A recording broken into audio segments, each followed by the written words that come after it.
5 χρόνια η Μορίντα κατέγραψε αθροιστικά συνολικά το ρεκόρ των 1 δισεκατομμυρίου δολαρίων.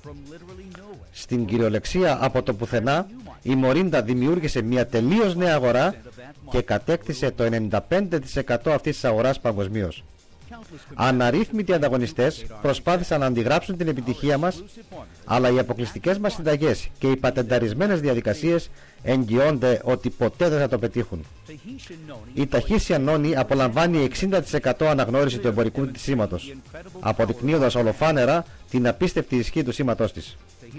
Η Tahitian Noni διοικεί την παγκόσμια αγορά, όπου κάποιος κάπου αγοράζει ένα μπουκάλι χυμού νόνι σε λιγότερο από 2 δευτερόλεπτα.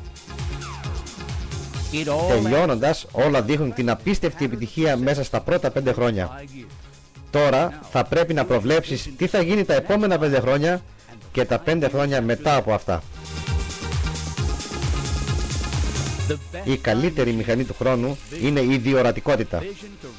Διορατικότητα να αναγνωρίζεις ένα πρότυπο επιτυχίας και να συμμετέχεις σε αυτό χωρίς δισταγμό.